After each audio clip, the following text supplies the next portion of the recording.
পরিশ্রম করলে সফলতা পাওয়া যায়। এই ব্লগ বা টিকি বলেন আর যেই কাজই বলেন, যদি পরিশ্রম করা যায় তাহলে সফলতা আসে। এগুলো আমার নিজের করা কাজ, তো এখন আর করা হয় না। এখন পরিশ্রম করতে চাইলেও সময়ের অভাবে করতে পারি না। তাই আমি মাঝে মাঝে ভাবি, পরিশ্রম করার ইচ্ছা থাকলেও মাঝে মাঝে সফলতা আসে না, কারণ সফলতা আসতে হলে সময়েরও একটা অনেক বড় ব্যাপার। আমার সময়ের অভাব। বাচ্চাদেরকে ফেলে একবার আমি এই কাজগুলো করতে 7 ঘন্টা বাইরে ছিলাম। আমার বাচ্চাদের অনেক কষ্ট হয়েছিল। এরপর থেকে আমি কাজটাকে অফ রেখেছি। যদি কখনো পারি, আবার সময় পাই, তাহলে করব।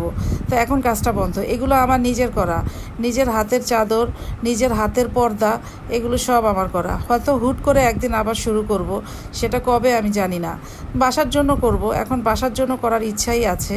তো বাসার জন্য করলে আপনাদেরকে হাতে কলমে আবার দেখাবো।